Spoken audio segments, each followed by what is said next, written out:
मैं डॉक्टर विपिन कुमार बगड़िया, सहायक EAFM राजकीय स्नातकोत्तर महाविद्यालय हिंडौन सिटी। साथियों, पिछले वीडियो में हमने मुद्रा की पूर्ति के बारे में अध्ययन किया। भारत में मुद्रा की पूर्ति के 4 माध्यम बताए थे: M1, M2, M3, M4। M1 को जहां नैरो मनी कहा जाता है, वहीं M3 को ब्रॉड मनी कहा जाता है। M1, M2, M3, M4 का देश की मौद्रिक नीति के निर्धारण में महत्वपूर्ण योगदान रहता है। मौद्रिक नीति क्या होती है? मौद्रिक नीति वह नीति होती है जिसके माध्यम से देश का केंद्रीय बैंक मुद्रा के मूल्यों में होने वाले उतार चढ़ावों को स्थायित्व प्रदान करता है, अर्थात एक निश्चित सीमा से ज़्यादा उतार चढ़ाव नहीं आने देता है।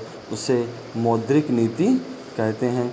मौद्रिक नीति के माध्यम से RBI आर्थिक विकास एवं स्थिरता को सुनिश्चित करता है। आज हम बात करेंगे हाई पावर्ड मनी, अर्थात उच्च मुद्रा शक्ति या रिजर्व मुद्रा। भारत में रिजर्व मुद्रा उच्च शक्ति प्राप्त मुद्रा होती है जो भारतीय रिजर्व बैंक तथा भारत सरकार द्वारा उत्पन्न की जाती है, जो जनता एवं बैंकों के द्वारा रखी जाती है। अर्थात उच्च मुद्रा शक्ति में रिजर्व बैंक द्वारा जारी की गई मुद्रा एवं भारत सरकार द्वारा जारी की गई मुद्रा को शामिल किया जाता है। जहां एक तरफ सरकार 1 रुपये के नोट एवं सभी प्रकार के सिक्के जारी करती है, वहीं रिजर्व बैंक 1 रुपये के नोट के अलावा सभी प्रकार के कागजी मुद्रा जारी करता है। रिजर्व बैंक की मुद्रा में इसके चलाए गए करेंसी बैंकों की भारतीय रिजर्व बैंक के पास जमाएं व रिजर्व बैंक के पास अन्य जमाएं शामिल होती हैं। इस प्रकार रिजर्व मुद्रा के 4 अंग होते हैं। Components of reserve money. Number 1, जनता के पास करेंसी।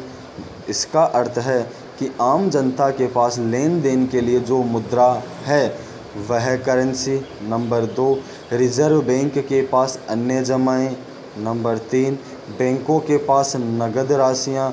और नंबर 4, भारतीय रिजर्व बैंक के पास बैंकों की जमा राशियां। रिजर्व बैंक के पास सभी बैंकों की भी कुछ जमाएं होती हैं, जिनमें CRR केस रिजर्व रेशियो अनिवार्य रूप से बैंकों को रिजर्व बैंक के पास रखना पड़ता है। इस प्रकार रिजर्व बैंक के पास अन्य बैंकों की जमा राशियां भी शामिल रहती हैं। यदि उदाहरण स्वरूप देखें तो जहां वर्ष 1990-91 में जनता के पास करेंसी 530 अरब रुपए की थी, बैंकों के पास नगद राशियां 22.3 अरब रुपए की थी, रिजर्व बैंक के पास अन्य जमाएं 6.7 अरब रुपए की थी, रिजर्व बैंक के पास बैंकों की जमा राशियां 318.2 अरब रुपए की थी। इस प्रकार 1990-91 में देश में कुल रिजर्व मुद्रा 877.7 अरब रुपए थी, जो बढ़कर वर्ष 2011-12 में 1,14,272 अरब रुपए हो गई है। 2011-12 में कुल रिजर्व मुद्रा में जनता के पास करेंसी का स्थान 71.9% था तथा भारतीय रिजर्व बैंक के पास बैंकों की जमा राशियों का अंशदान 25% था। ये रिजर्व मुद्रा के दो प्रमुख अंग अर्थात कंपोनेंट्स माने जाते हैं। स्मरण रहे कि 2011-12 में लगभग 97% रिजर्व मुद्रा इन दो अंशों से निर्धारित हुई है।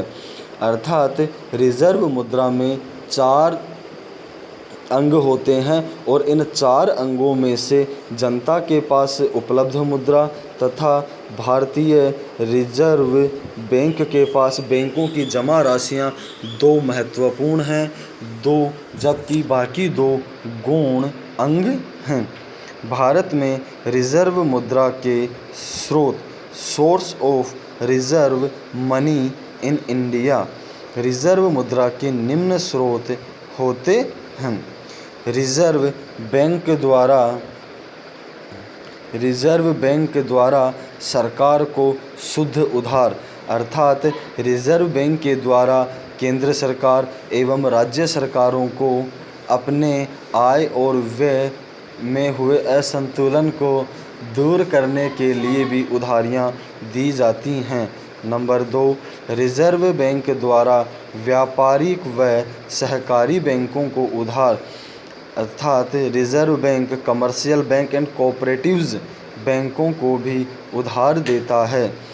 यहाँ सहकारी बैंकों से तात्पर्य व्यक्तियों के समूह से हैं जो आपस में एक दूसरे की सहायता करने के लिए बैंक खोलते हैं। एक सबके लिए तथा सब एक के लिए की भावना पर काम करने वाले बैंक ही सहकारी बैंक हैं। सहकारी बैंकों की सदस्यता सभी व्यक्तियों के लिए खुली रहती है। कोई व्यक्ति जब चाहे सहकारी बैंक का सदस्य बन सकता है तथा जब चाहे सहकारी बैंक से सदस्यता त्याग सकता है। सहकारी बैंकों में लाभ का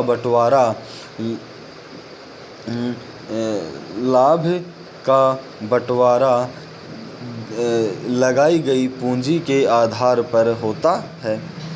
नंबर 3, रिजर्व बैंक द्वारा नाबार्ड को उधार। NABARD national bank for agriculture and rural development, कृषि एवं ग्रामीण विकास का राष्ट्रीय बैंक। वर्तमान में नाबार्ड कृषि एवं ग्रामीण विकास के क्षेत्रों को उधार देने वाला सबसे बड़ा संस्थान इस समय नाबार्ड है। नाबार्ड की स्थापना 12 जुलाई 1982 को की गई थी। नंबर 4, रिजर्व बैंक द्वारा व्यापारिक क्षेत्र को उधार अर्थात वित्तीय संस्थाओं को बॉन्ड, शेयर में निवेश, उनको कर्ज, आंतरिक बिलों की खरीद आदि चीज़ों को सम्मिलित किया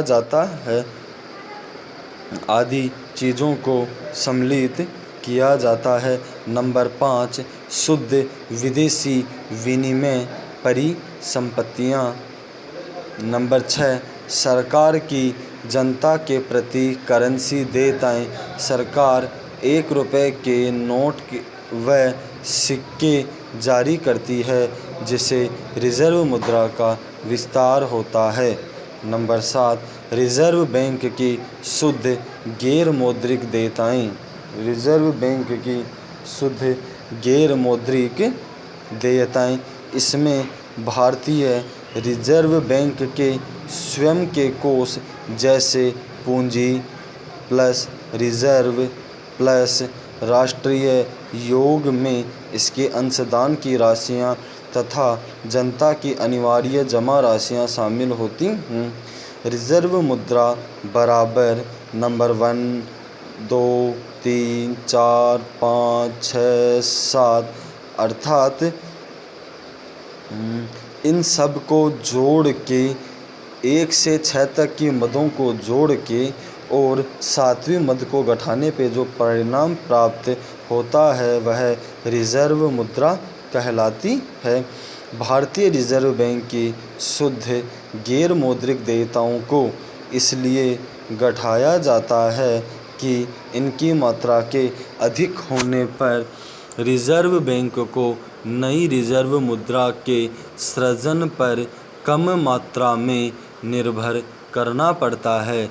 इसलिए रिजर्व बैंक की शुद्ध गैर मौद्रिक देयताओं की राशि ऋणात्मक रूप में दिखाई जाती है।